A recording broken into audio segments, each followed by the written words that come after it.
Mozilla ಫೈರ್ಫಾಕ್ಸ್ನ ಈ ಟ್ಯುಟೋರಿಯಲ್ಗೆ ಸ್ವಾಗತ. ಈ ಟ್ಯುಟೋರಿಯಲ್ನಲ್ಲಿ ನಾವು ಸಾಧಾರಣ ಮತ್ತು ಖಾಸಗಿ ಆಯ್ಕೆಗಳನ್ನು ನಿಯಮಿಸುವುದನ್ನು ಕಲಿಯುವೆವು. ಈ ಟ್ಯುಟೋರಿಯಲ್ನಲ್ಲಿ ಉಬುಂಟು 10.4ರಲ್ಲಿ ಫೈರ್ಫಾಕ್ಸ್ನ ವರ್ಷನ್ 7 ಅನ್ನು ಉಪಯೋಗಿಸುವೆವು.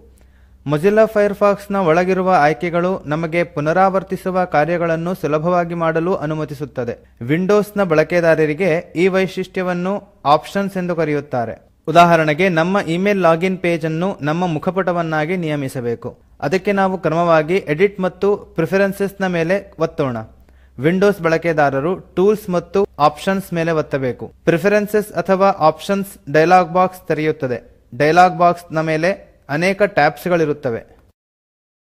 ಪ್ರತಿಯೊಂದಕ್ಕೂ ಬೇರೆ ಬೇರೆ ಕಾರ್ಯಪ್ರಣಾಳಿ ಇರುತ್ತದೆ.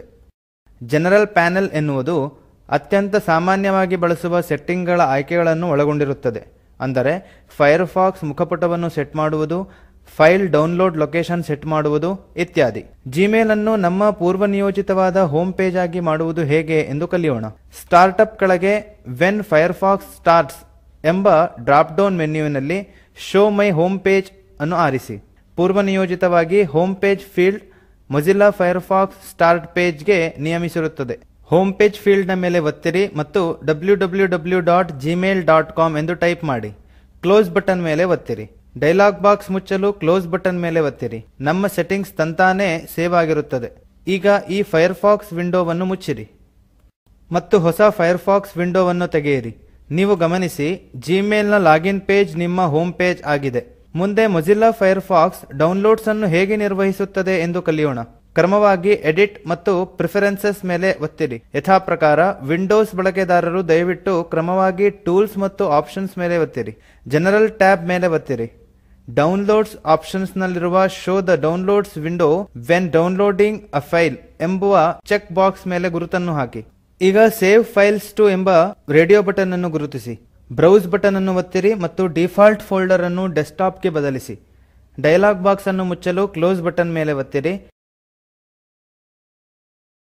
ಯಥಾ ಪ್ರಕಾರ ನಮ್ಮ ಸೆಟ್ಟಿಂಗ್ಸ್ ತಂತಾನೆ ಸೇವ್ ಆಗಿರುತ್ತದೆ.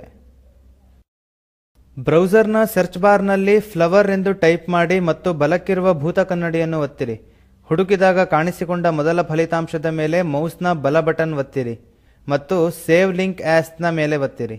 ಪೂರ್ವನಿಯೋಜಿತವಾಗಿ ಲಿಂಕ್ ಡೆಸ್ಕ್ಟಾಪ್ಗೆ ಡೌನ್ಲೋಡ್ ಆಗುವುದನ್ನು ನೀವು ಗಮನಿಸುವಿರಿ. ಸೇವ್ ಅನ್ನು ಒತ್ತಿ, ಆಗ ಆ ಫೈಲ್ ಡೆಸ್ಕ್ಟಾಪ್ ನಲ್ಲಿ ಸೇವ್ ಆಗಿರುತ್ತದೆ. ಟ್ಯಾಬ್ಸ್ ಎಂಬ ಪ್ಯಾನಲ್ ಟ್ಯಾಬ್ಡ್ ಬ್ರೌಸಿಂಗ್ ನ ವೈಶಿಷ್ಟ್ಯಕ್ಕೆ ಸಂಬಂಧಿಸಿದ ಆಯ್ಕೆಗಳನ್ನು ಒಳಗೊಂಡಿರುತ್ತದೆ. ಕಂಟೆಂಟ್ ಎಂಬ ಪ್ಯಾನಲ್ ವೆಬ್ಸೈಟ್ ನ ತೋರುವಿಕೆ ಸಂಬಂಧಿತ ಆಯ್ಕೆಗಳನ್ನು ಒಳಗೊಂಡಿರುತ್ತದೆ.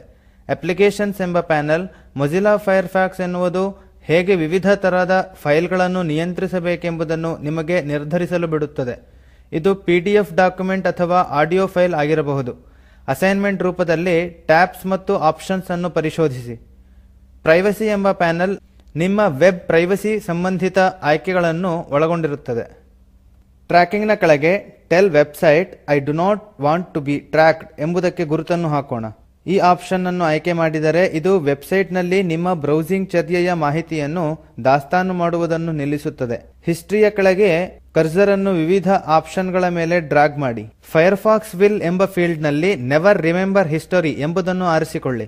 ಈ ಆಯ್ಕೆಯನ್ನು ಸಮರ್ಥಗೊಳಿಸುವುದರಿಂದ ಅದು ನಿಮ್ಮ ಬ್ರೌಸಿಂಗ್ ಹಿಸ್ಟರಿಯನ್ನು ಕಂಪ್ಯೂಟರ್ ನಲ್ಲಿ ಇಡುವುದಿಲ್ಲ.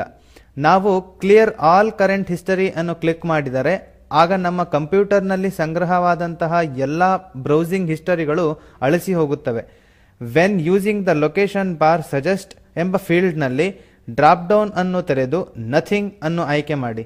ಹೀಗೆ ಮಾಡುವುದರಿಂದ ಅಡ್ರೆಸ್ ಬಾರ್ ನಲ್ಲಿ ನೀವು ಯಾವಾಗಲಾದರೂ ಹೊಸ URL ಟೈಪ್ ಮಾಡಿದಾಗ ನಿಮಗೆ ಚುರುಕಾದ ಸಲಹೆಗಳನ್ನು ನೀಡುವುದಿಲ್ಲ. ಡೈಲಾಗ್ ಬಾಕ್ಸ್ ಅನ್ನು ಮುಚ್ಚಲು ಕ್ಲೋಸ್ ಒತ್ತಿರಿ. ಈಗ ನಿಮ್ಮ ಪ್ರೈವಸಿ ಸಂಪೂರ್ಣವಾಗಿ ಸುರಕ್ಷಿತವಾಗಿದೆ. ಸೆಕ್ಯೂರಿಟಿ ಎಂಬ ಪ್ಯಾನಲ್ ವೆಬ್ ಬ್ರೌಸಿಂಗ್ ಅನ್ನು ಸುರಕ್ಷಿತವಾಗಿ ಇಡುವ ಬಗೆಗಿನ ಆಯ್ಕೆಗಳನ್ನು ಒಳಗೊಂಡಿರುತ್ತದೆ. ಸಿಂಕ್ ಎಂಬ ಪ್ಯಾನಲ್ ನಿಮ್ಮನ್ನು ಫೈರ್ಫಾಕ್ಸ್ ಸಿಂಕ್ ನ ಅಕೌಂಟ್ ಅನ್ನು ನಿಯಮಿಸಲು ಅಥವಾ ನಿರ್ವಹಿಸಲು ಅನುವು ಮಾಡಿಕೊಡುತ್ತದೆ. ಫೈರ್ಫಾಕ್ಸ್ ಸಿಂಕ್ ಎನ್ನುವುದರ ಸಹಾಯದಿಂದ ನೀವು ವಿವಿಧ ಡಿವೈಸ್ ಗಳಲ್ಲಿ ನಮ್ಮ ಹಿಸ್ಟರಿ, ಬುಕ್ ಮಾರ್ಕ್ಸ್ ಮತ್ತು ಪಾಸ್ವರ್ಡ್ ಗಳನ್ನು ಉಪಯೋಗಿಸಬಹುದು. ಅಡ್ವಾನ್ಸ್ಡ್ ಎಂಬ ಪ್ಯಾನೆಲ್ ಫೈರ್ಫಾಕ್ಸ್ ನ ಕೆಲವು ಮುಖ್ಯ ಸೆಟ್ಟಿಂಗ್ಸ್ ಗಳನ್ನು ಒಳಗೊಂಡಿರುತ್ತದೆ. ಫೈರ್ಫಾಕ್ಸ್ ನ ಚರ್ಯೆಯನ್ನು ನಿಯಂತ್ರಿಸಲು ಇದರ ಬಳಿ ಬ್ರೌಸಿಂಗ್ ಮತ್ತು ಸಿಸ್ಟಮ್ ಡಿಫಾಲ್ಟ್ ಸೆಟ್ಟಿಂಗ್ಸ್ ಗಳಿವೆ. ನೆಟ್ವರ್ಕ್ ಆಪ್ಷನ್ ಅನ್ನು ಬಳಸಿ ಫೈರ್ಫಾಕ್ಸ್ ಇಂಟರ್ನೆಟ್ ಅನ್ನು ಸಂಪರ್ಕಿಸುವ ವಿಧಾನವನ್ನು ನಾವು ಆಯೋಜಿಸಬಹುದು. ನೆಟ್ವರ್ಕ್ ಟ್ಯಾಬ್ ನ ಒಳಗೆ ಕನೆಕ್ಷನ್ ನ ಕೆಳಗೆ ಸೆಟ್ಟಿಂಗ್ಸ್ ಬಟನ್ ಮೇಲೆ ಒತ್ತಿರಿ. ಇದು ಕನೆಕ್ಷನ್ ಸೆಟ್ಟಿಂಗ್ಸ್ ಎಂಬ ಡಯಲಾಗ್ ಬಾಕ್ಸ್ ಅನ್ನು ತೆರೆಯುತ್ತದೆ. ಇಲ್ಲಿ ನೀವು ಪ್ರಾಕ್ಸೀಸ್ ಗಳನ್ನು ವ್ಯವಸ್ಥಾಪಿಸಬಹುದು. ಕಾರ್ಯನಿರ್ವಹಣೆಯನ್ನು ಸುಧಾರಿಸಲು ಮತ್ತು ಉತ್ತಮ ಸುರಕ್ಷತೆಯನ್ನು ನೀಡಲು ಪ್ರಾಕ್ಸೀಸ್ ಅನ್ನು ಬಳಸುತ್ತಾರೆ. ಪೂರ್ವನಿಯೋಜಿತವಾಗಿ use system proxy settings radio button ಆಯ್ಕೆಯಾಗಿದೆ. ಈ ಆಪ್ಷನ್ ನಾವು ಆಪರೇಟಿಂಗ್ ಸಿಸ್ಟಮ್ಗೆ ಆಯೋಜಿಸಿದಂತಹ ನಿಯಮಗಳನ್ನು ಬಳಸುತ್ತದೆ. ಪ್ರಾಕ್ಸಿ ಸೆಟ್ಟಿಂಗ್ ಒಳಗೆ ನೀವಾಗೆ ಹೋಗಲು ಮ್ಯಾನ್ಯುಯಲ್ ಪ್ರಾಕ್ಸಿ ಕಾನ್ಫಿಗರೇಷನ್ ಎಂಬ ರೇಡಿಯೋ ಬಟನ್ ಮೇಲೆ ಒತ್ತಿ. ಈಗ ನೀವು ಈ ಫೀಲ್ಡ್ಸ್ ನಲ್ಲಿ ಪ್ರಾಕ್ಸಿ ಸೆಟ್ಟಿಂಗ್ಸ್ ಒಳಗೆ ಪ್ರವೇಶಿಸಬಹುದು. ಕನೆಕ್ಷನ್ ಸೆಟ್ಟಿಂಗ್ಸ್ ಎಂಬ ಡಯಲಾಗ್ ಬಾಕ್ಸ್ ಅನ್ನು ಮುಚ್ಚಲು ಕ್ಲೋಸ್ ಬಟನ್ ಮೇಲೆ ಒತ್ತಿರಿ. ಪ್ರಿಫರೆನ್ಸಸ್ ಅಥವಾ ಆಪ್ಷನ್ಸ್ ಡಯಲಾಗ್ ಬಾಕ್ಸ್ ಅನ್ನು ಮುಚ್ಚಲು ಮತ್ತೆ ಕ್ಲೋಸ್ ಬಟನ್ ಒತ್ತಿರಿ. ನಿಮ್ಮ ಸೆಟ್ಟಿಂಗ್ಸ್ ತಂತಾನೇ ಸೇವ್ ಆಗಿರುತ್ತದೆ. ಕೊನೆಯದಾಗಿ ನೀವು ಅಡ್ವಾನ್ಸ್ಡ್ ಎಂಬ ಪ್ಯಾನೆಲ್ ನಲ್ಲಿರುವ ಅಪ್ಡೇಟ್ ಟ್ಯಾಬ್ ಅನ್ನು ಬಳಸಿ ನಿಮ್ಮ ಫೈರ್ಫಾಕ್ಸ್ ಅನ್ನು ಅಪ್ಡೇಟ್ಗೊಳಿಸಬಹುದು. ಈಗ ನಾವು ಈ ಟ್ಯುಟೋರಿಯಲ್ ನ ಕೊನೆಗೆ ತಲುಪಿದೆವು. ಈ ಟ್ಯುಟೋರಿಯಲ್ ನಲ್ಲಿ ನಾವು ಸಾಧಾರಣ ಮತ್ತು ಖಾಸಗಿ ಆಯ್ಕೆಗಳನ್ನು ನಿಯಮಿಸುವುದು ಹೇಗೆಂದು ಕಲಿತೆವು. ಈ ಅಭ್ಯಾಸಗಳನ್ನು ಮಾಡಲು ಪ್ರಯತ್ನಿಸಿ. ಹೊಸ ಬ್ರೌಸರ್ ವಿಂಡೋವನ್ನು ತೆರೆಯಿರಿ. ನಿಮ್ಮ ಮುಖಪುಟವನ್ನು spoken-tutorial.org ಗೆ ಬದಲಾಯಿಸಿ. ನಿಮ್ಮ ಡಿಫಾಲ್ಟ್ ಡೌನ್ಲೋಡ್ ಲೊಕೇಶನ್ ಅನ್ನು ಹೋಮ್ ಫೋಲ್ಡರ್ ಗೆ ಬದಲಾಯಿಸಿ ಮತ್ತು ನಿಮ್ಮ when using the location bar suggest setting ಅನ್ನು ಹಿಸ್ಟರಿ ಮತ್ತು ಬುಕ್ ಮಾರ್ಕ್ಸ್ ಗೆ ಬದಲಾಯಿಸಿ. ಈ ಲಿಂಕ್ ನಲ್ಲಿರುವ ವಿಡಿಯೋವನ್ನು ನೋಡಿ. ಇದು ಸ್ಪೋಕನ್ ಟ್ಯುಟೋರಿಯಲ್ ನ ಸಾರಾಂಶವನ್ನು ಹೇಳುತ್ತದೆ. ನಿಮ್ಮ ಬಳಿ ಒಳ್ಳೆಯ ಬ್ಯಾಂಡ್ವಿಡ್ತ್ ಇಲ್ಲದಿದ್ದಲ್ಲಿ ನೀವು ಡೌನ್ಲೋಡ್ ಮಾಡಿಕೊಂಡು ನೋಡಬಹುದು. ಈ ಪಾಠವನ್ನಾಧಾರಿಸಿ ಸ್ಪೋಕನ್ ಟ್ಯುಟೋರಿಯಲ್ ಗಣವು ಕಾರ್ಯಶಾಲೆಯನ್ನು ನಡೆಸುತ್ತದೆ. ಯಾರು ಆನ್ಲೈನ್ ಪರೀಕ್ಷೆಯಲ್ಲಿ ಉತ್ತೀರ್ಣರಾಗುತ್ತಾರೋ ಅವರಿಗೆ ಪ್ರಮಾಣಪತ್ರವನ್ನು ನೀಡುತ್ತದೆ. ಹೆಚ್ಚಿನ ಮಾಹಿತಿಗಾಗಿ contact@spoken-tutorial.org ಈ ಇಮೇಲ್ ಮೂಲಕ ಸಂಪರ್ಕಿಸಿ. ಈ ಪಾಠವು ಟಾಕ್ ಟು ಅ ಟೀಚರ್ ಎಂಬ ಪರಿಯೋಜನೆಯ ಭಾಗವಾಗಿದೆ. ಈ ಪ್ರಕಲ್ಪವನ್ನು ರಾಷ್ಟ್ರೀಯ ಸಾಕ್ಷರತಾ ಮಿಷನ್ ಐಸಿಟಿ ಎಂಎಚಆರ್ಡಿ ಭಾರತ ಸರ್ಕಾರ ಎಂಬ ಸಂಸ್ಥೆಯು ಸಮರ್ಥಿಸಿದೆ. ಹೆಚ್ಚಿನ ಮಾಹಿತಿಗಾಗಿ spoken-tutorial.org/nmeict-intro ಇಲ್ಲಿ ನೋಡಿ. ಈ ಪಾಠವು ದೇಸಿಕ್ರಿಯು ಸೊಲ್ಯೂಷನ್ಸ್ ನಿಂದ ಅನುವಾದಿಸಲ್ಪಟ್ಟಿದ್ದು, ಇದರ ಪ್ರವಾಚಕ ಐಐಟಿ ಬಾಂಬೆಯಿಂದ ವಾಸುದೇವ. ಧನ್ಯವಾದಗಳು.